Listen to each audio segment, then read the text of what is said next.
اللہ تعالیٰ کا لاکھ لاکھ شکر ہے، اس نے ہمیں انسان بنایا، جانور نہیں۔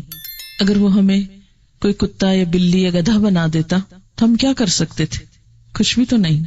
اس کا احسان کہ اس نے ہمیں مسلمان بنایا، ہمیں فضیلت عطا کی، بے شمار احسانات سے نوازا۔ اس کے سارے انعامات اور احسانات میں اللہ تعالیٰ کی پہچان ہے، زندگی گزارنے کے اس سلیقے کو جاننا ہے جو اس نے ہمارے لیے بھیجا۔ لیکن افسوس یہ کہ بعض اوقات ہم اس طریقے، اس علم، اس سلیقے سے ناواقف ہونے کی بنا پر بہت سی مشکلات کا شکار ہوتے ہیں۔ اور آج کے دور میں انسان جتنی مادی ترقی کرتا چلا جا رہا ہے، اتنا ہی طرح طرح کے مسائل میں گھرتا چلا جا رہا ہے، طرح طرح کی پریشانیوں میں مبتلا ہے۔ آج کے دور میں انسان کو پیش آنے والی پریشانیاں یا بیماریوں میں سے ایک اہم ترین بیماری، جسے آپ ایک روحانی بیماری کہہ سکتے ہیں، وہ ہے ڈپریشن۔ آج ہر دوسرا شخص ڈپریشن کی بات کرتا سنائی دیتا ہے۔ سوال یہ پیدا ہوتا ہے کہ ڈپریشن کیوں پیدا ہوتا ہے؟ ڈپریشن کیا چیز ہے؟ اس کی علامات کیا ہے اور اس کا علاج کیا ہے؟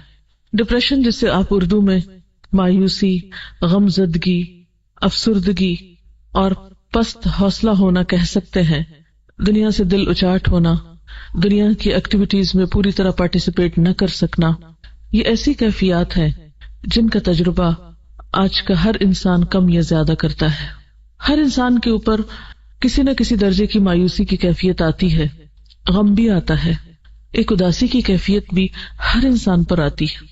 لیکن ایک نارمل انسان اور ایک بیمار انسان میں فرق یہ ہوتا ہے کہ ایک نارمل انسان پر ایسی کیفیات آتی ہیں اور گزر جاتی ہیں، اور وہ بہت جلد ان کا مقابلہ کر لیتا ہے۔ لیکن جب انسان ایسی کیفیات کا مقابلہ نہ کر پائے، ایسی کیفیات انسان پر حاوی ہونے لگے، تو پھر انسان کو سمجھ لینا چاہیے کہ وہ ڈپریشن کے مرض میں مبتلا ہے۔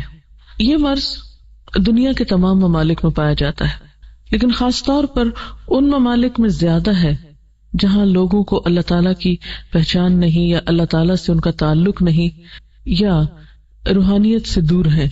لیکن ہم مسلمان، ہم تو اللہ پر ایمان بھی رکھتے ہیں، آخرت کو بھی مانتے ہیں، قرآن بھی پڑھتے ہیں، لیکن اس کے باوجود ایسی کیفیات کیوں ہوتی ہیں اور ان کے اسباب کیا ہیں؟ تو سب سے پہلے تو ہمیں ڈپریشن کا سبب معلوم ہونا چاہیے۔ یاد رکھیے کہ ڈپریشن اچانک نہیں پیدا ہوتا، اس کے اسباب بہت گہرے ہوتے ہیں۔ کچھ تو موروثی ہوتے ہیں، یعنی والدین کی طرف سے جیسے اور بیماریاں انسان کو ملتی ہیں، اسی طرح ڈپریشن کا مرض بھی بسا اوقات وراثت میں انسان کو منتقل ہو جاتا ہے۔ پھر اسی طرح نروس سسٹم سے متعلق جتنی بھی بیماریاں ہوتی ہیں، خواہ وہ بظاہر ڈپریشن کی شکل نہ بھی اختیار کیے ہوں، لیکن وہ مل جل کر بسا اوقات ڈپریشن میں بدل جاتی ہیں، یعنی انسان کے اعصاب کا کمزور ہونا، یا اعصاب کو کسی بھی طرح کی تکلیف یا پریشر یا بوجھ پڑنا۔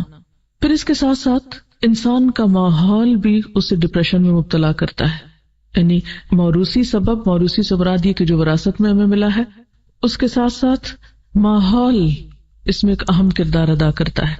بعض اوقات ایک سبب ہوتا ہے، بعض اوقات کئی اسباب ہوتے ہیں۔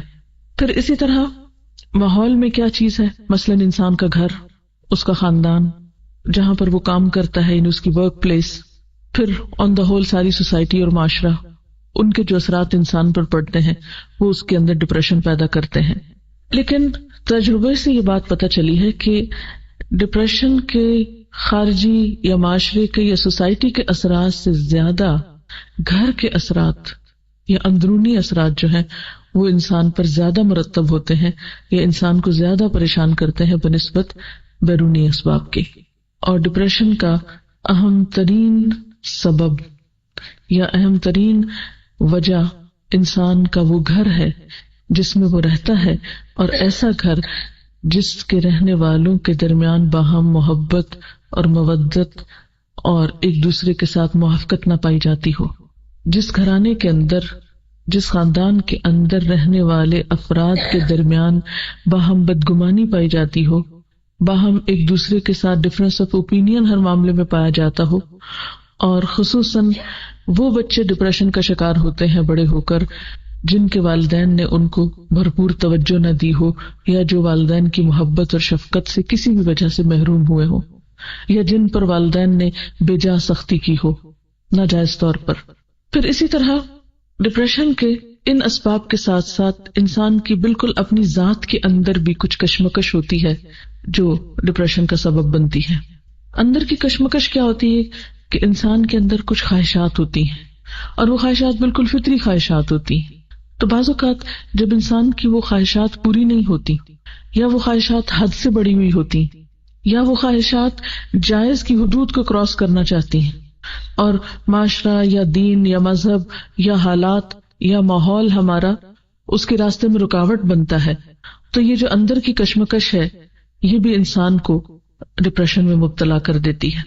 یعنی ذاتی خلفشار، اندر کی کشمکش، اندر کی جنگ، مثلا دل ایک چیز کو چاہتا ہے لیکن دوسری طرف انسان دیکھتا ہے کہ اس کے حالات اس کو اجازت نہیں دیتے، مثلا اس کی جیب اجازت نہیں دیتی، اس کا خاندان اجازت نہیں دیتا، اس کا دین اجازت نہیں دیتا۔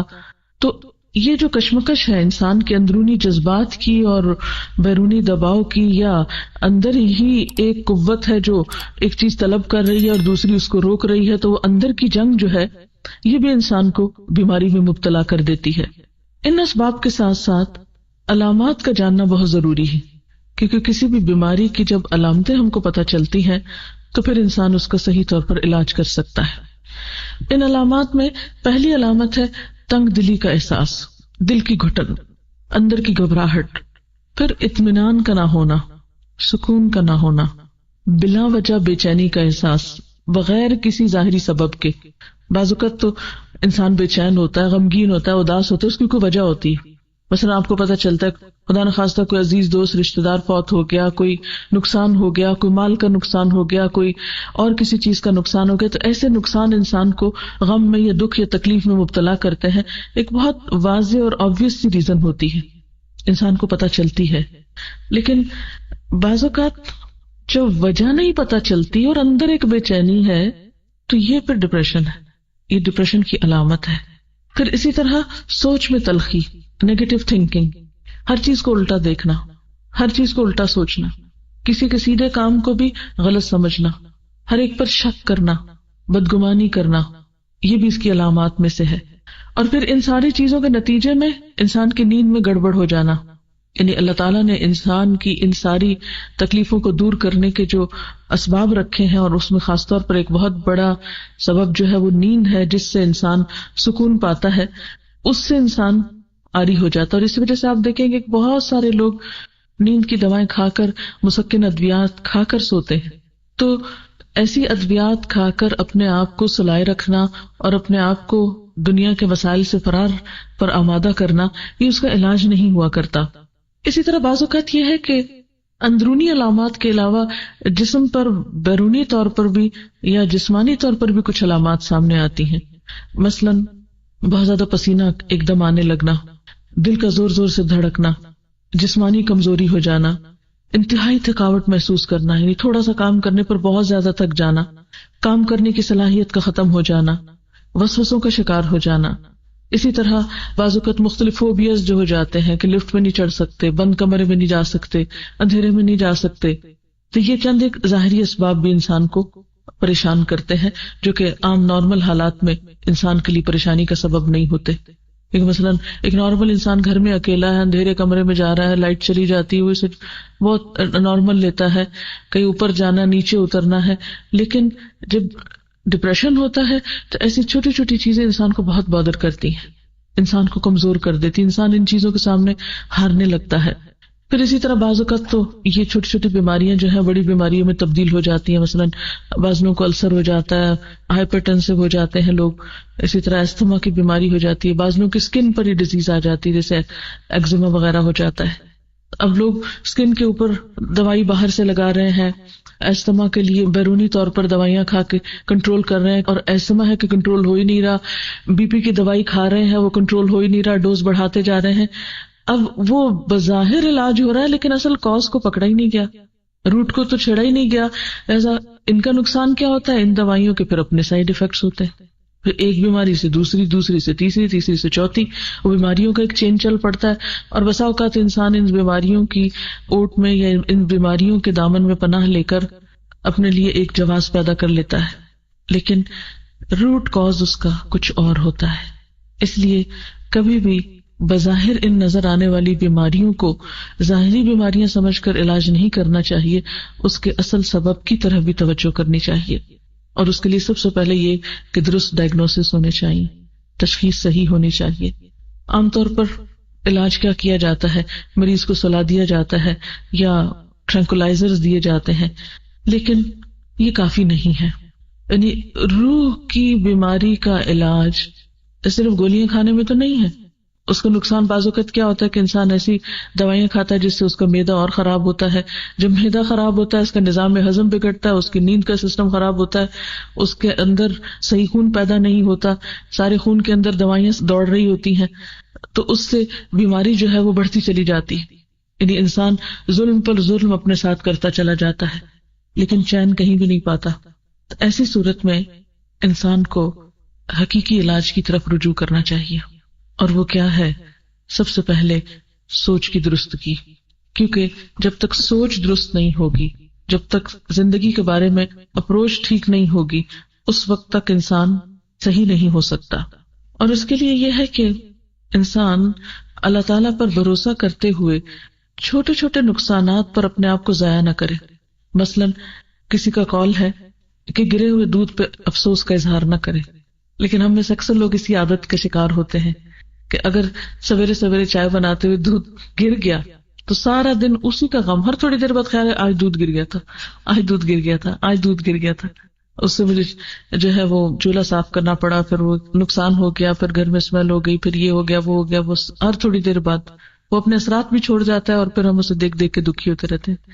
حالانکہ جو گرنا تھا گر گیا، بس ختم. اس کے بعد اس کو بھولنے کی کوشش کرنی چاہیے، کیونکہ اب افسوس کرنے سے حاصل کچھ نہیں. پھر اسی طرح کسی نے یہ بھی کہا کہ سیٹی کو اس کی قیمت سے زیادہ میں نہیں خریدنا چاہیے. یعنی سیٹی ایک معمولی سی چیز ہے نا، ₹2 میں مل جائے گی، اس پہ ₹10 کیوں لگاتے ہیں آپ؟ تو جو چیز جتنی حیثیت کی، جتنی قیمت کی ہے، اس کو اسی قیمت میں رکھنا چاہیے، اس سے زیادہ اسے اہمیت نہیں دینی چاہیے. اگر ₹2 کا دودھ گر گیا یا ₹10 کا گر گیا تو اس کے بدلے میں اپنے آپ کو جو آپ اتنی قیمتے ہیں اس کو کیوں پریشان کر رہے ہیں، اس کو کیوں نقصان دے رہے ہیں؟ تو چھوٹے چھوٹے نقصانات پر بڑی چیز قربان نہیں کرنی چاہیے. ہر چیز کو اتنی ہی اہمیت دیں، ہر چیز کو اتنی اہمیت دیں جتنی اہمیت کی وہ لائق ہے. ہر نقصان پر اور ہر جانے والی چیز پر یہ سوچیں کہ اس چیز کی ویلیو کیا ہے، اس کی حقیقت کیا ہے، جس کے لیے میں اتنا رو رہی ہوں، کوڑ رہی ہوں، جان جلا رہی ہوں، خون جلا رہی ہوں، اس کی حقیقت کیا ہے. تو آپ دیکھیں گے کہ بہت ساری چیزیں جن پہ ہم دکھی ہوتے ہیں ان کی حقیقت کچھ بھی نہیں ہوتی، بالکل معمولی چیزیں ہوتی ہیں، لیکن اس پہ جو ہم خرچ کر رہے ہوتے ہیں وہ بہت بڑا ہوتا ہے. اور پھر اسی طرح یہ ہے کہ ماضی اور مستقبل کے دروازے بند کر دینے چاہیے، حال میں زندہ رہنے کی کوشش کرنی چاہیے. ماضی کو بھول گئے اور مستقبل کے بارے میں سوچنا چھوڑ دیں. کل جس نے جنم ہی نہیں لیا اس کے بارے میں کیوں سوچ رہے ہیں، اور ماضی جو فوت ہو چکا اس کے بارے میں کیوں سوچ رہے ہیں؟ نہ وہ ہاتھ میں نہ وہ ہاتھ میں، جو ہاتھ میں اس کی قدر کریں، جو آج پاس ہے اس کو ویلیو دیں. پھر اسی طرح آپ دیکھیں کہ کوئی بھی بیماری اس کا علاج کرنے سے پہلے پرہیز زیادہ اچھا ہوتا ہے. جیسے عام طور پہ ایک محاورہ بھی ہے نا کہ پرہیز علاج سے بہتر ہے. یعنی بجائے اس کے کہ انسان ایک بیماری کا شکار ہو اور پھر علاج شروع کرے تو اس سے پہلے ہی پرہیز کرنا چاہیے. کیونکہ ڈپریشن کی بھی سٹیجز ہوتی ہیں، پہلا درجہ، دوسرا، تیسرا، آگے. اگر آپ کو پہلے درجے کا ڈپریشن یعنی کہ آپ چھوٹی چھوٹی بات پہ افسردہ یا غمزدہ ہونا شروع ہوئے تو فوراً کانشیس ہو جائیں کہ نہیں اس سے آگے نہیں جانے دینا، اس کو کیا وجہ ہے، کیوں میں ایسا کر رہی ہوں. سبب کو جانیں اور اس سبب کو بالکل چھوٹا کر کے رکھ دیں. یہ تو کوئی بات ہی نہیں. بڑی سے بڑی بات کو اگر آپ تولیں اپنے مقابلے میں تو ہر جانے والی چیز کا نعم البدل ہو سکتا ہے، لیکن آپ کی اپنی ذات کا کوئی نعم البدل نہیں ہے. اگر آپ نہ رہے وما یغنی عنہ مالہ اذا تردی، انسان اگر خود ہلاک ہو جائے تو اس کا مال اس کے کس کام کا، دنیا کی نعمتیں کس کام کی. اس لیے سب سے پہلے تو پرہیز ضروری ہے. یعنی جہاں اپنے اندر ایسے جراثیم دیکھیں، جہاں اپنے اندر ایسی کوئی کیفیت دیکھیں تو فوراً یہ سوچیں کہ وجہ کیا ہے اور اس کو یہیں ختم کرنا، اس سے آگے نہیں جانا. اور اس کے لیے سب سے پہلی چیز یہ کہ ہمیں اپنے آپ کو اینالائز کر کے یہ دیکھنا چاہیے کہ مجھے کس چیز سے ڈر لگتا ہے. کیونکہ ڈپریشن کے اسباب میں ڈر بھی ہوتا ہے، خوف بھی. کس چیز کا ڈر ہے مجھے، کس چیز کا غم ہے. تو آپ دیکھیں گے کہ بہت سے لوگوں کو ڈپریشن اس وجہ سے ہوتا ہے کہ وہ انجانے اور غیر معلوم قسم کے تفکرات میں گھرے ہوئے ہوتے ہیں. جیسے ابھی میں نے کہا نا کہ ماضی اور مستقبل کے دروازے دونوں بند کر دیں، صرف حال کا دروازہ کھلا رہنے دیں. مثلا آپ دیکھیں کہ اگر آپ ایک گھر میں ہیں، بڑا گھر ہے، اور آپ اس میں ایک کمرے میں رہ رہے ہیں، تو عقل مندی کیا ہے کہ باقی کمرے بند کر دیں. کیوں آپ کھلا چھوڑتے ہیں ان کو کہ روز مٹی پڑے، روز صفائی کرنی پڑے؟ جب تک وہ استعمال نہیں ہوتے تو بند رہیں. جہاں آپ رہ رہے ہیں بس اسی کی حفاظت کریں. تو آپ آج میں رہ رہے ہیں، آج کو دیکھیں کہ آج کا دن آپ کے لیے کتنا قیمتی ہے، اس میں آپ کیا کر سکتے ہیں، اس سے کس طرح فائدہ اٹھا سکتے ہیں. تو اس میں یہ ہے کہ خوف ہمیشہ مستقبل کا ہوتا ہے نا، مستقبل کے بارے میں انسان کو کچھ پریشانیاں ہوتی. لیکن آپ جانتے ہیں، میں اور آپ سب ایمان رکھتے ہیں کہ ہر چیز اللہ کے اختیار میں ہے. کل کا علم صرف اللہ کو، صرف. اصل مشکل یہ ہے کہ ہمارا جو غیب پر ایمان ہے نا وہ درست نہیں، اللہ پر ایمان جو ہے وہی درست نہیں ہے. ہم ایمان بھی رکھتے اور ساتھ شرک بھی کرتے ہیں. ہم مستقبل کو اللہ کے حوالے نہیں کرنا چاہتے، اس کو اپنے ہاتھ میں رکھنا چاہتے ہیں. اس کے فیصلے اور اس کی بھلائی اور اس کا فائدہ ہم سمجھتے ہیں ہمارے ہاتھ میں، جبکہ ہمارے ہاتھ میں کچھ نہیں ہے. ہمارے ہاتھ میں تو وہ بھی نہیں ہے جو اس وقت میرے پاس ہے. ہم تو اتنے کمزور ہیں کہ ہمیں نہیں پتا کہ ابھی تھوڑی دیر میں کیا ہو جائے. دنیا میں ہر آن کتنی تبدیلیاں ہو رہی ہیں. کسی کو پتا تھا یہ ہوائیں اور یہ بارشیں اور یہ ٹھنڈک اور یہ سب پھر اس طرح لوٹ آئے گا اور پورے ملک کو بارش اس طرح لپیٹ لے گی؟ کسی کو خبر نہیں تھی. 2-4 دن پہلے کسی کے وہم و گمان میں بھی نہیں تھا. ہو سکتا ہے کہ آپ ایک ہفتہ پہلے کی گرمی دیکھ کے پریشان ہو رہے ہوں اور سوچ رہے ہوں کہ ہائے گرمی آ رہی. کم از کم اور تو کسی کا نہیں مجھے پتا، میں اپنے بارے میں ضرور کہہ سکتی ہوں کہ ذرا سی دھوپ تیز ہوئی تو مجھے ایک دم پریشانی ہوئی، یا اللہ، اور میں اپنے دماغ پہ بوجھ ڈال کے بیٹھ گئی اب پھر گرمی آ رہی، مجھ سے تو کچھ نہیں ہوگا. اور تھوڑی دیر میرے اوپر وہ کیفیت رہی، پھر میں نے سوچا چھوڑو، کوئی پتہ نہیں کل کو کیا ہوتا ہے اور کیا ہونا اور کیا نہیں. اور اس کے بعد میں فوراً اس کیفیت سے نکلی. اور اگر میں نہیں نکلتی اور سارا دن میں اپنے آپ کو اس میں مبتلا رکھتی تو واقعی میں کچھ نہیں کر سکتی تھی. میرے اپنے اوپر وہ کیفیت آئی ایک خوف کی کہ گرمی آ رہی ہے، کیونکہ مجھے گرمی سے ڈر لگتا ہے بہت. جہنم سے بھی بہت ڈر لگتا ہے اور گرمی سے بھی بڑا لگتا ہے. تو مجھے لگتا ہے کہ گرمی آئی تو میرے کام کرنے کی صلاحیت جو کم از کم آدھی ختم ہو جائے گی، تو بہت مشکل پڑتی ہے مجھے اس کو ڈیل کرنے میں. خیر، اور آج جب مجھے سردی لگ رہی تھی تو میں سوچ رہی تھی کہ میں کتنی احمق تھی کہ میں گرمی سے پریشان ہو رہی تھی. مجھے تو نہیں پتا تھا کہ اگلے ہفتے موسم ایسا ہو جائے گا. اور واقعی ہمیں نہیں پتا کہ کل کے لیے جس چیز سے ہم پریشان ہو رہے ہیں وہ کل ہوگی بھی کہ نہیں ہوگی. تو ہر وہ چیز جس کا خوف آنے لگے، کوئی بھی چیز، کیونکہ خوف ڈپریشن کا سبب بنتا ہے، ہر وہ چیز جس کا خوف آنے لگے اس کو اپنے دل سے نکالنے کی کوشش کرے کہ نہیں، میں نے کل نہیں دیکھا، مجھے نہیں پتا کہ کل کیا ہوگا. آج نہیں ہے یہ چیز میرے پاس تو اس لیے مجھے پرواہ نہیں کرنی چاہیے. پھر آپ دیکھیں کہ دوسری بات یہ کہ جن چیزوں کا ہمیں خوف ہے ان کے اسباب معلوم کر کے سبب دور کرنے کی کوشش کر لیں. کوئی بھی چیز جس کا آپ خوف ہے آپ کو، تو اس کے لیے تیاری کر لیں. مثلا اگر مجھے خوف ہے گرمی کا تو میں ذرا دیکھ لوں کہ اے سی ٹھیک کام کر رہا ہے یا نہیں، کپڑے گرمیوں کے ہیں یا نہیں. یعنی تیاری کر لوں بجائے اس کے کہ خوفزدہ ہو کے بیٹھ جاؤں اور سوچتی جاؤں اور بس. اس سے تو مسئلہ حل نہیں ہوگا. نمبر 1 یہ کل کا کسی کو نہیں پتا. نمبر 2 یہ کہ ہاں نہیں پتا لیکن پھر بھی ہم ایکسپیکٹ کرتے ہیں کہ ایسا ہو سکتا ہے، پاسبلٹی ہے، اور ہو بھی جاتا ہے ایسے، تو اس کے لیے ابھی سے تیاری شروع کر دیں، اس کا بندوبست کریں، اس سبب کو دور کرنے کی کوشش کریں. اور پھر آپ دیکھیں گے کہ جب سبب دور ہوگا، یعنی تیاری ہوگی، تو آپ کے اندر ایک کانفیڈینس آئے گا کہ نہیں اب آ جائے، اگر مشکل آتی بھی تو میں نبٹنے کی صلاحیت رکھتی، مجھے پتا ہے کہ کیسے ڈیل کرنا ہے اس لیے گھبرانے کی کیا ضرورت ہے. ہمارے اور خوف کیا ہوتے ہیں؟ مثلا سارے خوف کا تو میں یہاں ذکر نہیں کر سکتی، چند ایک خوف کا ذکر کر سکتی ہوں. مثلا ہمیں خوف ہوتا ہے کہ ہم کل کھائیں گے کہاں سے، ہمارا کیا بنے گا، ہمارے رزق کا کیا ہوگا، کون ہمارے لیے کمائے گا، کون ہمارے لیے لائے گا، کہاں سے کھائیں گے، کیا ہوگا. اور یہ خوف جن کے پاس بہت کچھ ہے ان کو بھی ہے اور جن کے پاس نہیں ہے ان کو بھی ہے، سب کو ہی ہوتا ہے. اللہ تعالیٰ نے قرآن پاک میں اس کا بہت اچھا جواب دیا ہے، وَكَأَيٍّ مِّن دَابَّةٍ لَا تَحْمِلُ رِزْقَهَا اللَّهُ يَرْزُقُهَا وَإِيَّاكُمْ وَهُوَ السَّمِيعُ الْعَلِيمُ. کتنے ہی جانور ہیں جو اپنا رزق اٹھائے نہیں پھرتے، ان کی پیٹھ پہ نہیں لدا ہوا، اللہ ان کو رزق دیتا ہے اور تمہارا رازق بھی وہی ہے. آخر اتنے سال زندگی کے گزارے، کسی دن بھوکے تو نہیں سوئے نا. 20 سال عمر ہے، 40 سال عمر ہے، 40 سال کھلایا نا اس نے، تو جس نے پچھلے 40 سال کھلایا وہ اگلے بھی کھلا دے گا، یہ اس کے ذمہ ہے. ہم اپنی طرف سے کوشش کرتے رہیں، جو ہم سے بن پڑتا ہے بناتے رہیں اور باقی معاملہ اس پہ چھوڑ دیں. پھر اسی طرح عموماً کیا ہوتا ہے، ہمیں خوف ہے کہ مصیبت نہ آ جائے، ہائے یہ نہ ہو، مثلا یہ شینڈلیر خدا نہ خواستہ یہ نہ گر پڑے، یہ شیشہ نہ ٹوٹ جائے کہیں، کہیں آگ نہ لگ جائے، وہ کہیں باہر نکلی ہو بھی خدا نخواستہ ایکسیڈنٹ نہ ہو جائے. یعنی یہ چھوٹی چھوٹی باتیں ہوتی ہیں نا جو ہر وقت ہمارے دل سے آ کے گزرتی رہتی ہیں. چھوٹے چھوٹے خوف، یہ نہ ہو جائے، وہ نہ ہو جائے، وہ نہ ہو جائے، یعنی مصیبت کے آنے کا خوف، کسی بھی قسم کی مصیبت کے آنے کا خوف. اللہ تعالیٰ فرماتے ہیں ما اصاب من مصیبت فی الارض ولا فی انفسکم الا فی کتاب من قبل ان نبرأها ان ذلک علی اللہ یسیر.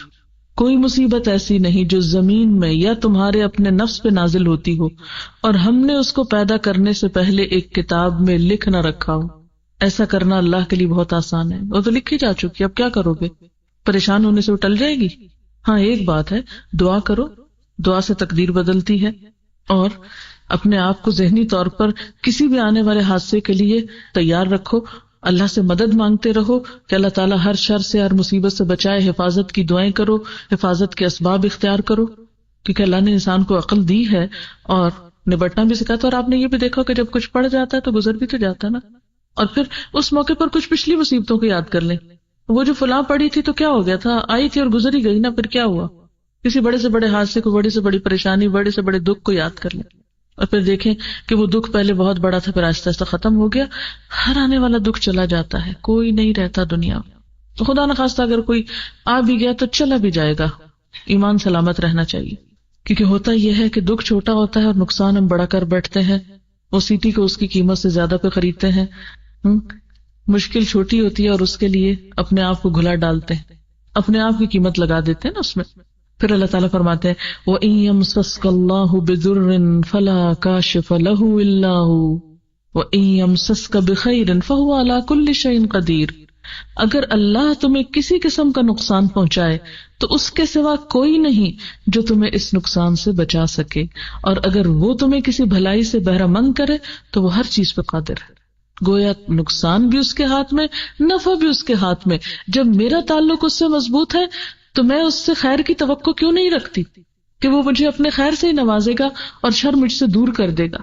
پھر اسی طرح انسان بسا اوقات بیمار ہونے سے ڈرتا ہے کہ بڑھاپا ہویا تو میرا کیا بنے گا، کہیں چھوٹی موٹی درد شروع ہوئی، یہ درد شروع ہو گئی، اب تو یہ بڑھے گی، اور اب تو میری عمر اتنی ہو گئی، اور اس عمر میں تو فلاں کو میں نے دیکھا تھا اس کا یہ حال تھا، اور فلاں کا تو یہ بن گیا، اب میرے ساتھ پتہ نہیں کیا ہونے والا ہے. ایک خوف.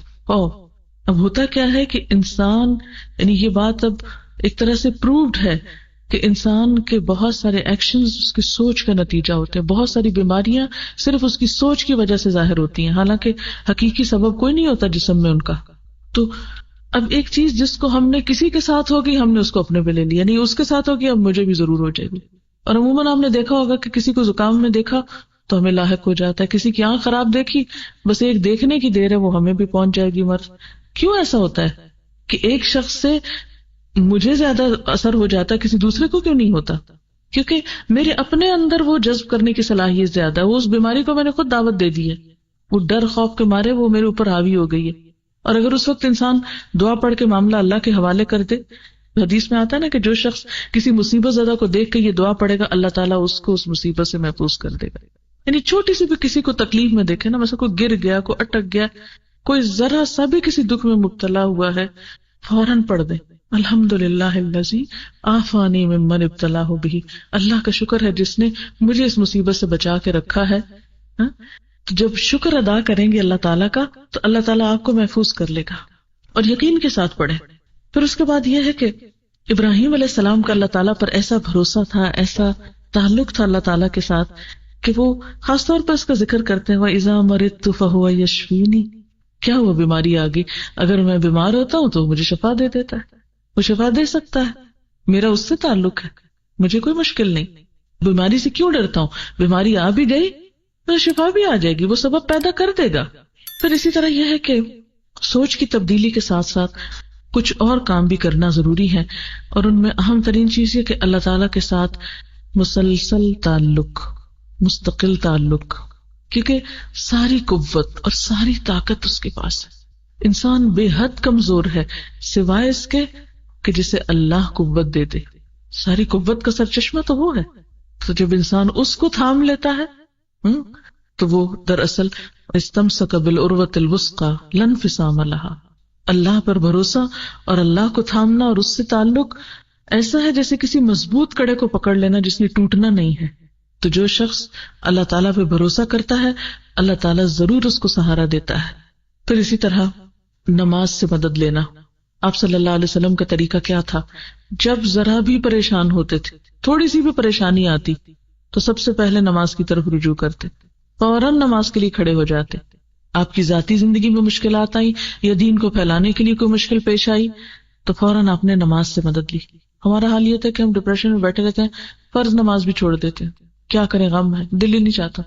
نہیں بھی دل چاہتا تو اپنے آپ کو پش کر کے کھینچ تان کے نماز کے لیے کھڑے ہو جائے. اور اگر آپ واقعی قرآن کا کچھ حصہ آپ کو یاد ہے اور ذرا سی لمبی نماز پڑھ لیں تو پھر آپ دیکھیں گے کہ نماز کے ختم ہونے تک آپ کا ڈپریشن بھی دور ہو جائے گا، آپ اس کیفیت سے بھی باہر آ جائیں گے. کیونکہ یہ اللہ کے رسول صلی اللہ علیہ وسلم کا آزمودہ نسخہ ہے، مجرب ہے. آپ صلی اللہ علیہ وسلم یہ فرمایا کرتے تھے کہ میری آنکھوں کی ٹھنڈک نماز میں ہے. آج ہماری آنکھوں کی ٹھنڈک نماز میں کیوں نہیں؟ ہم تو مصیبت کے مارے بوجھ سمجھ کے اس کو اٹھا پھینکتے ہیں، بس ٹائم آیا اور پورا کیا اور ختم. انجوائے نہیں کرتے نماز کو. بعض لوگوں کو نماز سے ہی گھبراہٹ شروع ہو جاتی، وہ اتنی دیر خاموش نہیں رہ سکتے شاید، یعنی حالانکہ وہی وقت ہم بیٹھ کے بھی گزار دیتے ہیں. اچھا، اس کی ایک بڑی وجہ یہ کہ ہمیں قرآن زیادہ زبانی یاد نہیں ہوتا تو ہر وقت قل واللہ پڑھ کے بور ہو جاتے ہیں. اگر تھوڑی سی کوشش کر کے ایک ایک آیت سیکھنا شروع کر دیں، اور قرآن پاک کی ایسی صورتیں جن کے پڑھنے کی بہت فضیلت ہے، مثلا سورۃ الکہف ہے، سورۃ البقرہ کی اول آخر آیات ہیں، سورۃ یاسین ہے، سورۃ الملک ہے، اگر ان کو آپ پڑھنا شروع کر دیں، یعنی یاد کرنا شروع کر دیں، ایک ایک آیت، دو دو لفظ، تین تین لفظ، اور آپ دیکھیں کہ کچھ مشکل نہیں. تو ایک تو ذہن مصروف ہوگا، دوسرے اس کلام کی برکت ہوگی، تیسری نماز بہت اچھی ہو جائے گی. ہم عموماً شکایت کرتے ہیں نا کہ نماز میں دل نہیں لگتا، تو اگر آپ بدل بدل کے آیات پڑھیں تو آپ دیکھیں گے کہ نماز آپ کو کھینچ کے رکھے گی، پکڑ کے رکھے گی. اور جب ہم ایک روایتی سے نماز پڑھتے ہیں نا، بس کھڑے ہو گئے اور کچھ پتہ نہیں اللہ اکبر کب ہوئی اور سلام کب پھیر لیا، ایسی نماز پر فائدہ نہیں دیتی. پھر اسی طرح اللہ تعالیٰ کا ذکر، الا بذکر اللہ تطمئن القلوب، اللہ کے ذکر سے دلوں کو اطمینان نصیب ہوتا ہے. اکیلے بھی ذکر، چلتے پھرتے اللہ کا ذکر، اور اس کے علاوہ کچھ لوگوں کے ساتھ بیٹھ کے اللہ کا ذکر، تنہائی میں بھی اللہ کو یاد کرنا اور بندوں کے بیچ میں بیٹھ کے. عموماً ہم جب لوگوں سے ملاقات کرتے ہیں تو اس میں ہم اللہ تعالیٰ کا نام لینا نہیں پسند کرتے یا اللہ کی بات کرنا نہیں پسند کرتے. ہم دنیا بھر کی باتیں کریں گے، زیور کپڑے کی باتیں کریں گے، ادھر ادھر کی باتیں کریں گے، لیکن اللہ کی بات نہیں بیٹھ کے کریں گے اکٹھے.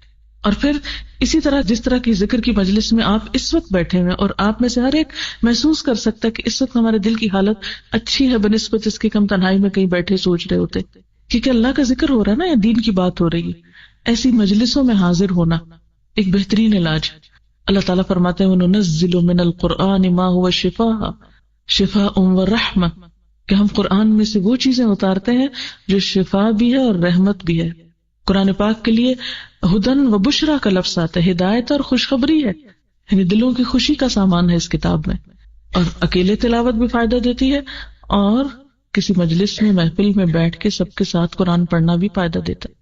ذکر کے بارے میں یہ بھی آتا ہے کہ جب بھی کچھ لوگ اللہ کو یاد کرنے کے لیے اکٹھے ہوتے ہیں تو فرشتے ان کو گھیر لیتے ہیں، رحمت ان پہ چھا جاتی ہے، ان پہ سکون اور اطمینان نازل ہوتا ہے، اور اللہ تعالیٰ انہیں اپنی مجلس میں یاد کرتے ہیں. تو جس مجلس کے اوپر رحمت چھا جائے، جس مجلس پہ فرشتے پر بچھائیں یعنی اپنے پروں سے ڈھانپ لیں، اور جس مجلس کے لیے وعدہ ہے کہ اس میں بیٹھنے والوں پہ سکون نازل ہوتا ہے، لیکن شیطان ہمیں ایسی مجلسوں کو سے بھگا کے رکھتا، نہیں وہاں نہیں جانا، ابھی بڑے مصروف ہو تم، بہت کام ہے، وہاں جاؤ گے تو یہ کام کیسے ہوگا، وہ کام کیسے ہوگا. تو جب ہم ایسی مجلسوں اور محفلوں سے دور رہتے ہیں، دین کے سیکھنے سکھانے کی مجلسوں سے، تو اس سے بھی ہمارے دلوں میں وحشت ہوتی. تو بطور علاج ایسی جگہوں پر شریک ہونا چاہیے، یعنی علاج کے نقطہ نظر سے. پھر اسی طرح دعا جو ہے ان مشکلات میں بھی فائدہ دیتی ہیں جو اتر چکی ہیں، اور ان میں بھی فائدہ دیتی ہے جو ابھی نہیں اتری. یعنی حدیث کا مفہوم یہ ہے کہ دعا ان مصیبتوں اور بلاؤں میں بھی فائدہ مند ہے جو آ چکی ہیں انسان پہ، اور ان میں بھی فائدہ مند ہے جو ابھی آئی نہیں، ان کو پیچھے ہی روک رکھتی. اس لیے دعا بہت مؤثر علاج ہے. قرآن پاک میں اللہ تعالیٰ فرماتے ہیں وَقَالَ رَبُّكُمُ ادْعُونِي أَسْتَجِبْ لَكُمْ، تمہارا رب کہتا ہے مجھے پکارو، مانگو تو صحیح، میں قبول کروں گا تمہاری دعا. لیکن شیطان عموماً ہم کو بہکاتا ہے کہ نہیں تم تو اتنے گناہگار ہو، تمہاری نہیں سنی جائے گی. وہ کوئی اور ہی لوگ ہوتے ہیں جن کی دعائیں سنی جاتی. کس نے آپ کو بتا دیا کہ جب آپ کا رب آپ کو کہہ رہا ہے ادعونی استجب لکم، مانگو مجھ سے دوں گا میں تم کو، پھر ہم کیوں نہیں مانگتے؟ اور ساتھ ہی پھر اللہ تعالیٰ نے ڈانٹ پلائی ان الذین یستکبرون عن عبادتی سیدخلون جہنم داخرین، جو لوگ گھمنڈ میں آ کر میری عبادت سے، میری دعا سے منہ موڑتے ہیں، وہ ضرور ذلیل و خوار ہو کر جہنم میں داخل ہوں گے. یعنی دعا نہ کرنا انسان کی بدبختی کی علامت ہے، اور یہ بدبختی انسان کو پھر بڑی مصیبت میں مبتلا کر دیتی ہے.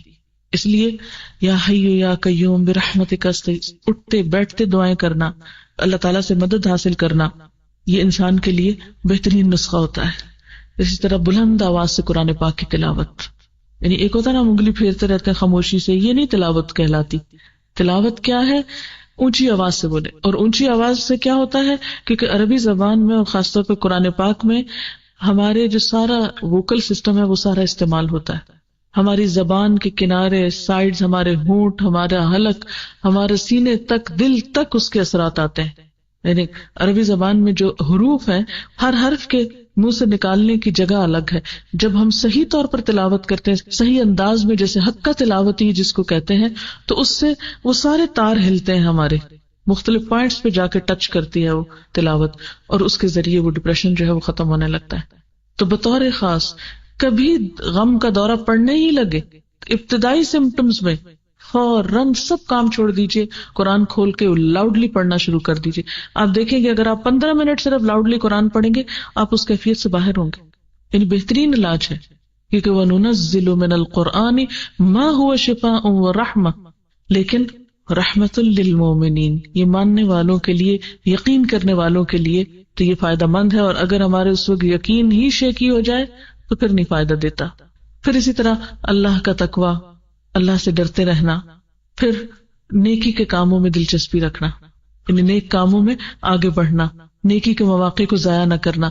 اور اس میں کیا ہے، ایک چھوٹی سی نیکی کیا بتائی، تمہارا اپنے بھائی کو دیکھ کے مسکرا دینا بھی صدقہ ہے.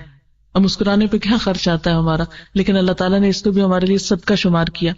اور قرآن پاک میں اللہ تعالیٰ کا وعدہ ہے، من عمل صالحا من ذکر او انثى وهو مؤمن فلنحيينه حياة طیبہ ولنجزینہم اجرہم باحسن ما كانوا يعملون.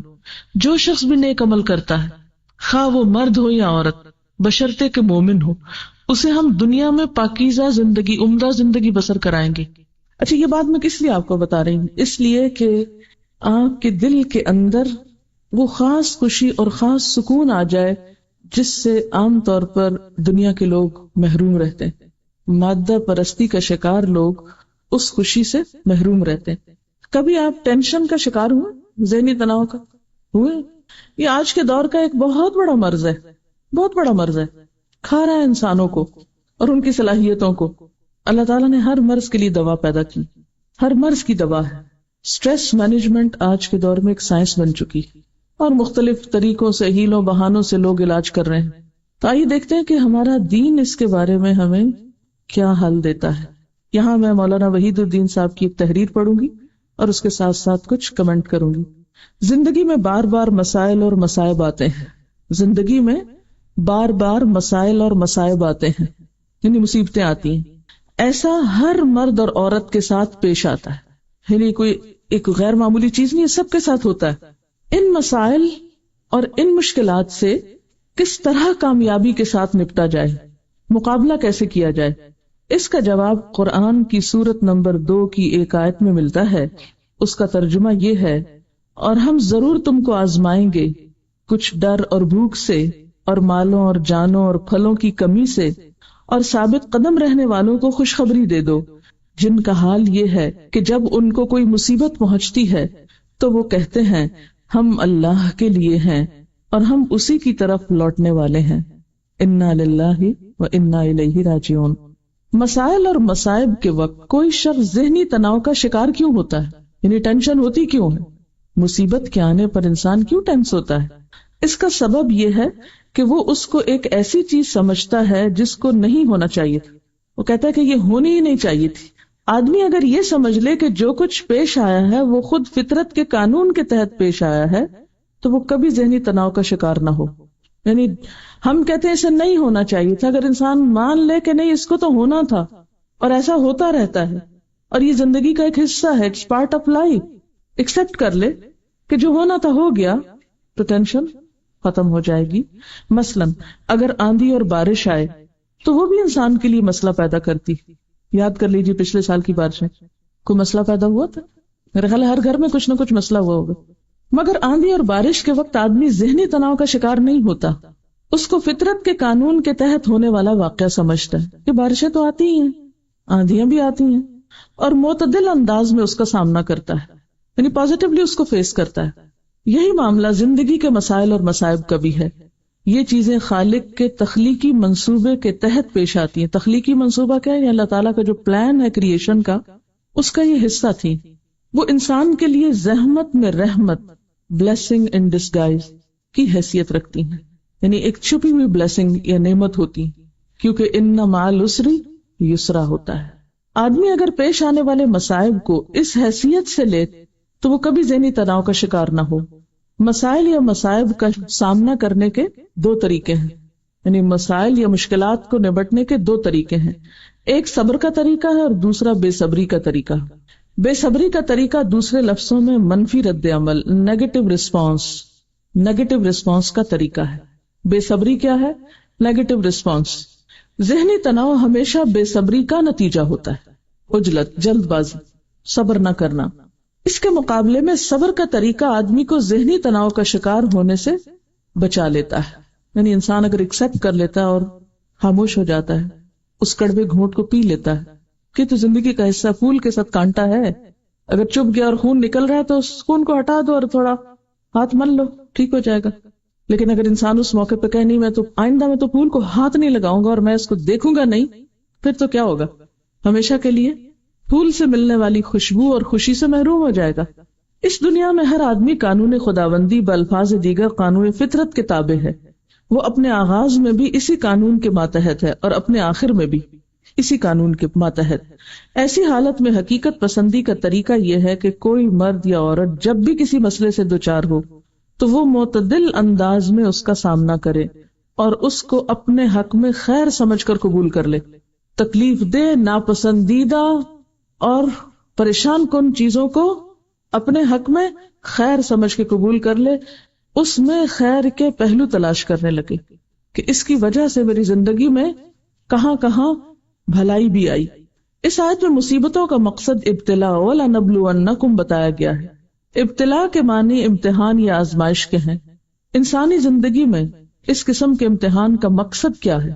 مقصد یہ ہے کہ اس کو حوادث کے درمیان تربیت دے کر زیادہ بہتر انسان بنایا جائے.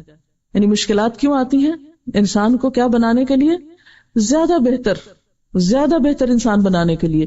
جیسے کوئی بھی امتحان، مثلاً پارا ٹیسٹ ہوتا ہے آپ کا، تو اگرچہ آپ ایک ٹینشن سے گزرتے ہیں، تکلیف سے گزرتے ہیں، بہت سی مشکلات آپ کو ہوتی ہیں، لیکن کچھ فائدہ بھی ہوتا ہے. مثلاً ایک طریقہ تو پڑھنے کا یہ تھا کہ آپ آئیں، دلچسپی سے لیکچر سنیں اور پھر گھر چلے جائیں، اور ایک یہ ہے کہ آپ اس کو لکھیں، یاد کریں اور پھر اس کو ریپروڈیوس کریں. دونوں میں سے بہتر کیا ہے آپ کے لیے، جو آپ کی شخصیت یا آپ کی ذات یا آپ کے علم کا حصہ بن جاتا ہے کہ آپ اس کو اس درجے میں اپنے اندر اتاریں کہ آپ پھر ریپروڈیوس بھی کر سکیں، پھر آپ مفید بن جاتے ہیں. اور اگر صرف اتنا ہو کہ آپ کی اپنی ذات نے سنا اور آپ کے اپنے اندر تک فائدہ ہے تو وہ کچھ زیادہ فائدہ نہیں ہے. امتحان کا مقصد یہ ہے کہ اس کو حوادث کے درمیان تربیت دے کر زیادہ بہتر انسان بنایا جائے. حوادث کسی آدمی کے لیے ترقی کا زینہ ہے. حوادث کے ذریعے، حادثوں کے ذریعے آدمی کا ذہن بیدار ہوتا ہے، اس کی عقل زیادہ کام کرتی ہے. یعنی ہر حادثہ انسان کو جگاتا ہے، ہوش میں لاتا ہے. مشکلات سے انسان کے اندر پختگی آتی ہے، انسان میچور ہوتا ہے.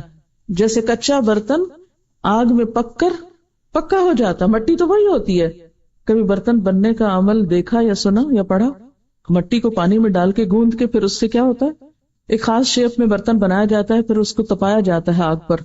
مجھے ایک کارخانہ ایسا دیکھنے کا اتفاق ہوا تھا جس میں 12 گھنٹے تک برتنوں کو بھٹی میں رکھا جاتا ہے، مسلسل وہ ہیٹ میں ہوتے ہیں، اور پھر وہ ایسے پکے ہو جاتے ہیں کہ چھوٹا موٹا گرنے سے، ٹھوکر لگنے سے، آپس میں ٹکرانے سے ٹوٹتے نہیں. بہت سے لوگ زندگی میں چھوٹے چھوٹے ٹکراؤ سے ٹوٹ جاتے ہیں. یہ کچے برتن ہے نا, ٹوٹ جاتے ہیں, دراڑیں آ جاتی ان میں. لیکن جو برتن زیادہ دیر تک پکے ہوئے ہوتے ہیں, یہ خاص مقدار تک تپے ہوئے ہوتے ہیں, وہ چھوٹی چھوٹی باتوں سے پھر ٹوٹتے نہیں ہیں, وہ پھر کام کے ہوتے ہیں, وہ فائدہ مند ہوتے ہیں. اور کچے برتن جن میں دراڑیں ہوتی ہیں وہ کام کے نہیں ہوتے, کچھ بھی ڈالو ان میں سب بہہ جائے گا, فائدہ نہیں اس کا. اور اللہ تعالیٰ جس شخص سے کوئی بڑا کام لینا چاہتا ہے اس کو اتنا ہی زیادہ آزمائش میں ڈالتا ہے. مثلاً ایک حدیث میں آتا ہے کہ انبیاء علیہم السلام کے لیے سب سے زیادہ آزمائش ہوتی. آزمائے جانے والے لوگوں میں سب سے زیادہ انبیاء آزمائے جاتے ہیں, پھر جو ان کے قریب تر ہوتے ہیں ان کے قریب ہوتے ہیں. یعنی جو جتنا درجے میں ان کے قریب ہوگا اس پر آزمائش بھی اتنی ہی سخت ہوگی. اس سخت آزمائش سے گزر کر جب میچور ہوتے ہیں تو پھر ہی وہ بڑے کام کرنے کے قابل ہوتے ہیں. حادثے آدمی کو متحرک کرنے کا ذریعہ ہے, ایکٹیو رکھتے ہیں, ورنہ تو ہم سو جائیں, سست ہو جائیں. جب چیلنجز سامنے ہوتے ہیں تو ہم زیادہ کام کرتے ہیں. حوادث آدمی کے لیے زندگی کے سفر میں مہمیز کا کام کرتے ہیں. حوادث کے بغیر آدمی نامکمل ہے, ٹھوکریں کھائے بغیر آدمی نامکمل ہے. یہ حادثے ہی ہیں جو آدمی کی شخصیت کو مکمل شخصیت بناتے ہیں. اس سے معلوم ہوا کہ حادثوں کا صحیح مقابلہ یہ نہیں کہ اپنے اندر ذہنی عمل کو سپریس کر دیا جائے یا اس کو دبانے کی کوشش کی جائے. بہت سے لوگ یہی طریقہ اختیار کرتے ہیں, وہ سگریٹ یا شراب کے ذریعے اس کو بھلانے کی کوشش کرتے ہیں. وہ مخصوص ورزشوں کے ذریعے اپنے اندر ذہنی عمل کو معطل کر دینا چاہتے ہیں, یعنی ٹینشن ریلیز کرنے کے لیے وہ خاص قسم کی ایکسرسائزز کرنے لگتے ہیں, سوچنا چھوڑ دیتے ہیں.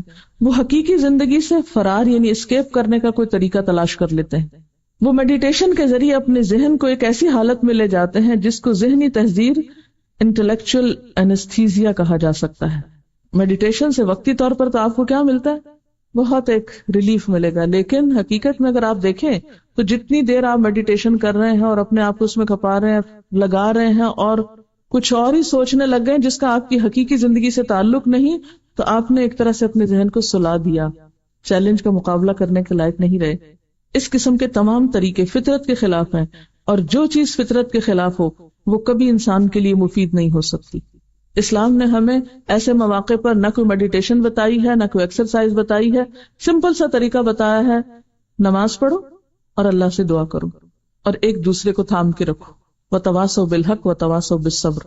اصل بات یہی ہے کہ ناپسندیدہ اور ناگوار حالات میں اپنے آپ کو اپنے مقصد کے ساتھ اگر انسان جوڑ کے رکھتا ہے تو اللہ تعالیٰ ضائع ہونے سے بچاتا ہے. قرآن پاک کی ایک آیت مجھے ہمیشہ بہت بہت میرے دل کے اندر ایک ایمان کی کیفیت جگا دیتی ہے. اللہ ضرور مدد کرے گا اس کی جو اللہ کی مدد کرتا ہے. اور اللہ تو ہماری مدد کا محتاج نہیں, لیکن اللہ کے دین کی محبت, اللہ کی اطاعت میں چھوٹی سی کوشش بھی اگر کوئی انسان کرتا ہے تو اللہ اس کو ضائع نہیں کرے گا. جیسے نبی صلی اللہ علیہ وسلم پر جب پہلی وحی نازل ہوئی اور آپ بہت گھبرائے ہوئے تھے, گھر تشریف لائے تو خدیجہ نے کیا کہا تھا, واللہ لا یخزیک اللہ ابدا, اللہ کی قسم اللہ آپ کو ہرگز رسوا نہ کرے گا. انک لتحمل الکل وتکسب المعدوم وتقر الضیف, کیونکہ آپ دوسروں کا بوجھ اٹھاتے ہیں. آپ جن کے پاس کچھ نہیں, معدوم یعنی جن کے پاس کچھ کھانے کو نہیں, کوئی ضروریات زندگی نہیں, ان کے لیے اپنی کمائی میں سے خرچ کرتے ہیں, کما کر دیتے ہیں ان کو, اور مہمانوں کی عزت کرتے ہیں. اللہ آپ کو رسوا نہیں کرے گا. تو بات یہ کہ جو اچھے اخلاق ہیں اور لوگوں کی برائیوں اور لوگوں کی زیادتیوں کے باوجود ان کو معاف کرتے رہنا, اگنور کرتے رہنا, اور سب کچھ واقعی اللہ کے لیے کرنا, صرف یہ نہیں کہوں گے اللہ کے لیے کرنا, واقعی اللہ کے لیے کرنا, تو اس کی جو تاثیر ہے وہ دنیا کی کسی چیز میں نہیں. اللہ تعالیٰ فرماتے ہیں نا قرآن پاک میں, لو انفقت ما فی الارض جميعا ما الفت بین قلوبہم, زمین بھر میں جو کچھ ہے سب کا سب بھی اگر تم خرچ کر ڈالتے ان پر تو ان کے دلوں میں وہ محبت نہیں جگا سکتے تھے. تو اللہ کا جو کلام ہے اور اللہ کے ساتھ جو واقعی بے غرضی کا تعلق ہے, بے غرضی کا تعلق یعنی اللہ کے دین کی خدمت میں یا کسی بھی انسان کے ساتھ کوئی بھلائی کرنے میں, یہ نہ دیکھو کہ کون ہے جس سے میں بھلائی کر رہا ہوں, کون ہے جس کے میں کام آ رہا ہوں, ہمیں اس سے نہیں غرض. جیسے ایک شخص نے کہا میں صدقہ کروں گا, رات کو کروں گا تاکہ ریاکاری نہ ہو, کسی کو پتہ ہی نہ چلے کہ میں نے دیا ہے, اتنا چھپا کر دوں گا. تو رات کو اس نے اندھیرے میں کسی کو صدقہ دیا, صبح پتا چلا اس کو کہ او وہ تو کسی مالدار کو لگ گیا, بڑا اس کو افسوس ہوا کہ میرا صدقہ ضائع ہو گیا. اگلے دن اس نے کہا اچھا میں آج تو بہت سوچ سمجھ کے دوں گا, لیکن وہ کسی چور کے ہاتھ لگ گیا. تیسرے دن کسی بہت خراب عورت کے ہاتھ لگے, پروسٹیچیوٹ کے ہاتھ لگے, بڑا پریشان ہوا کہ یہ کیا میرا صدقہ قبول کیوں نہیں ہو رہا, کبھی کہیں چلا جاتا کبھی کہیں, تو اسے بتائے گا کہ نہیں ضائع نہیں ہوا. مالدار شخص ہو سکتا ہے صدقہ لے کر صدقہ کرنے کا سوچے, چور چوری سے باز آ جائے, اور ایک خراب عورت جو ہے وہ گناہ سے باز آ جائے کہ غائبانہ طور پر کس طرح ان کی اللہ نے مدد کی. تو انسان کو مخلص ہو کر, بے غرض ہو کر, نیک نیتی کے ساتھ نیکی کرتے چلے جانا چاہیے. اگر وقتی اور فوری طور پر اس کا کوئی رزلٹ سامنے نہیں بھی آتا تو مایوس نہیں ہونا چاہیے, چھوڑ نہیں دینا چاہیے. جب اللہ کے لیے کیا ہے تو ضائع نہیں ہو سکتا. ہم تنگ نظر ہے نا, ایک کام کرتے ہم کہتے 2 اور 2 4, اس کا رزلٹ یوں سامنے آنا چاہیے, میری اس نیکی کا نتیجہ اس شکل میں سامنے آنا چاہیے. کبھی بھی یہ نہ دیکھیں کہ چھوٹا کام ہے یا بڑا, کیا ملے گا اس سے, کیا حاصل ہوگا, لوگ میری تعریف کریں گے کہ نہیں, مجھے کچھ دیں گے کہ نہیں. تو انشاءاللہ جب آپ اللہ اور اپنے بیچ میں سیلف کو ذرا ہٹا کے رکھیں گے, سیلف کو, تو آپ کا سفر تیز ہو جائے گا انشاءاللہ. جب ہم نیکی اس لیے کرتے نا, مثلاً اگر میرے گھر میں درس ہوگا تو میں دین پر اتنا خرچ کروں گی, اگر میرے علاقے میں یہ چیز ہوگی تو میں, آج صبح میں ایسے سوچ رہی تھی کہ اگر آئندہ کسی نے میرا انٹرویو کیا تو میں اسے کہوں گی ایک سوال پوچھو مجھ سے کہ دین کے راستے میں رکاوٹیں کتنی ہیں, کون سی رکاوٹ سب سے بڑی تھی. تو میں ضرور کہوں گی کہ لوگوں کی خود غرضیاں اور لوگوں کی ذاتیں, نفس. کیونکہ جب ہم خود غرض ہوتے ہیں نا, میرا فائدہ, میرا بچہ, میرا گھر, میری ذات, میرا نام, میری شہرت, میری اہمیت, پھر دین تو پیچھے چلا جاتا ہے. جب ہم دین کو بلند کرتے ہیں تو اللہ آپ کو بھی عزت دے دیتا ہے, لیکن جب ہم خود کو بلند کرنے کی کوشش کرتے ہیں تو دین تو کہیں رہ جاتا ہے نا ایک طرف, اور پھر اپنی بلندی بھی رستے میں رہ جاتی ہے. اللہ تعالیٰ کسی کا اجر نہیں ضائع کرتا, کسی کا احسان ضائع نہیں کرتا. کسی کا بھی چھوٹا سا نیک عمل, من یعمل مثقال ذرۃ خیرا یرہ, ذرے کے برابر بھی اگر کوئی نیکی کرتا ہے نا, کوئی اچھا کام کرتا ہے, کسی انسان نے نہیں دیکھا, وہ کوئی نہیں قدردانی کرنے والا, لیکن اس نیکی کی خوشی آپ ہی کے دل کے اندر لوٹ کر آئے گی. آپ کر کے تو دیکھیں. اس لیے اللہ تعالیٰ کا وعدہ ہے کہ ایسے لوگوں کو ان کے اجر ان کے بہترین اعمال کے مطابق آخرت میں بھی عطا کریں گے, یعنی دنیا میں بھی اچھی زندگی ملے گی اور آخرت میں بھی. اور پھر اسی طرح یہ ہے کہ زندگی میں اعتدال اور توازن بہت ضروری ہوتا ہے. یعنی ڈپریشن سے نکلنے کے لیے اعتدال والی زندگی بہت ضروری ہوتی ہے, کیونکہ عام طور پر جب ہماری زندگی میں انتہائی رویے آتے ہیں تو اس وقت یہ مشکل زیادہ پیدا ہوتی ہے. یعنی افراط و تفریط کا شکار نہیں ہونا. افراط و تفریط میں کیا آتا ہے, مثلاً اگر آپ کسی سے محبت کرتے ہیں تو حد سے زیادہ, نفرت کریں تو حد سے زیادہ, غصہ کریں تو حد سے زیادہ, کھائیں تو حد سے زیادہ, سوئیں تو حد سے زیادہ. تو یہ افراط و تفریط ہوتی ہے. تو جب ہم ہر چیز میں حد سے بڑھنے لگتے ہیں تو پھر اس کا ری ایکشن ہوتا ہے نا, اس کے روح پر اثرات ہوتے ہیں. اس کے لیے معتدل زندگی بسر کرنا ضروری ہے. اور پھر آخری بات توبہ, کیونکہ ڈپریشن عموماً گلٹ سے بھی ہوتا ہے, گناہ کے اثرات بعض اوقات روح پر رہ جاتے ہیں. مثلاً آپ نے کسی کے ساتھ زیادتی کی, وقتی طور پر تو اپنے آپ کو تعویل کر کے مطمئن کر لیا کہ نہیں اسی کا قصور تھا, اس لیے میرا حق بنتا تھا کہ میں ایسا کروں. اب چونکہ آپ نے اپنی غلطی مانی ہی نہیں, اس پر توبہ ہی نہیں کی, اس سے نکلے ہی نہیں, تو اب یہ تو نہیں ہو سکتا نا کہ آپ کانٹے بوئیں اور پھر کانٹے آپ کو کاٹنے نہ پڑے, وہ تو کاٹنے پڑیں گے آپ کو. آپ غلط کریں, کسی کے ساتھ زیادتی کریں, ظلم کریں, اور پھر وہ آپ پر پلٹے نا, یہ کیسے ہو سکتا ہے؟ ظلم تو اندھیرا ہے, اور وہ اندھیرا قیامت کے دن تو ویسے ہوگا مگر دنیا میں دل پہ آتا ہے, جو ڈپریشن کا سبب بنتا ہے. اس لیے چھوٹا گناہ ہو یا بڑا گناہ ہو, اس کی توبہ میں ٹال مٹول نہ کرے.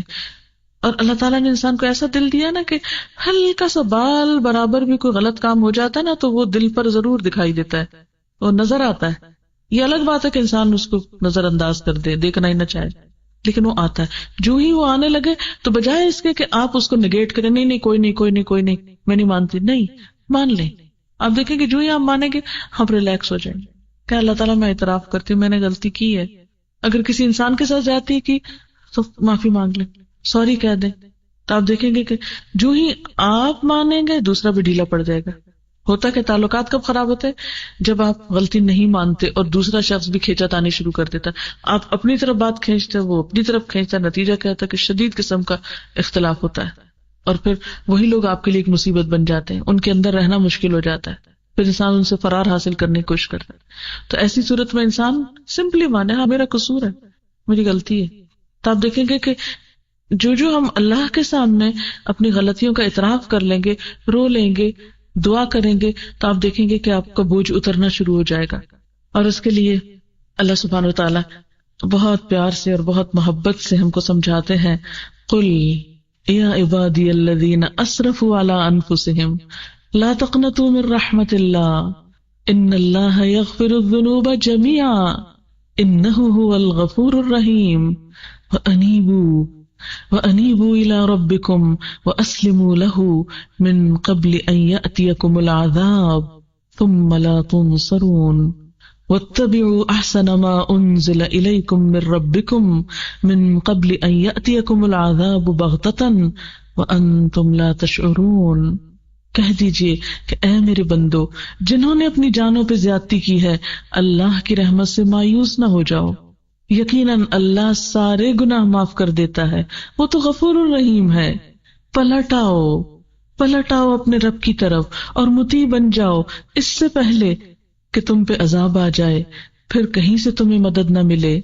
اور پیروی اختیار کرو اپنے رب کی بھیجی ہوئی کتاب کی اس سے پہلے کہ تم پر اچانک عذاب آ جائے اور تم کو خبر بھی نہ ہو.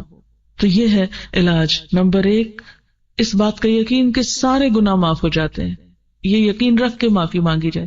نمبر 2 پھر آئندہ کے لیے چھوٹے چھوٹے گناہوں میں بھی جلدی واپس پلٹا جائے. یعنی ایک دفعہ پچھلے سارے معاف کرا کے، جیسے بہن حج کر کے آئی ہیں ماشاءاللہ، انشاءاللہ حج مبرور ہوگا، پچھلی ساری صفائی ہو گئی، بس اب تسلی ہونی چاہیے الحمدللہ پچھلے سب معاف.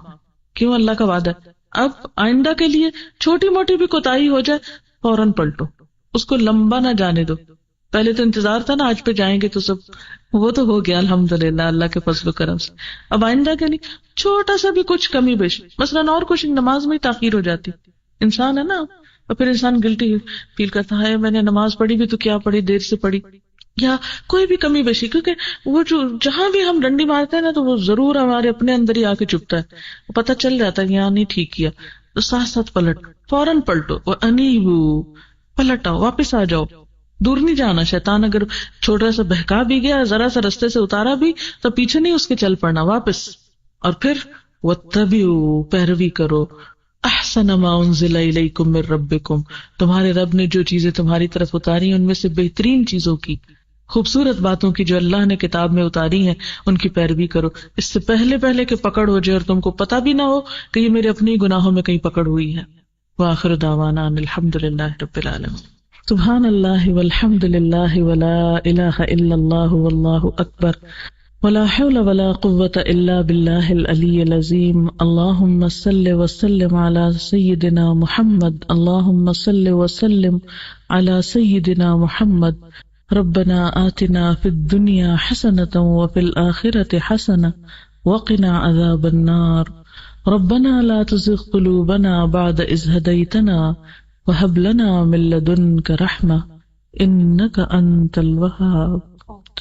ربنا هب لنا من أزواجنا وذرياتنا قرة أعين واجعلنا للمتقين إماما. یا حی یا قیوم برحمتک نستغیث لا الہ الا اللہ انت الحلیم الکریم. سبحان اللہ رب العرش العظیم والحمد للہ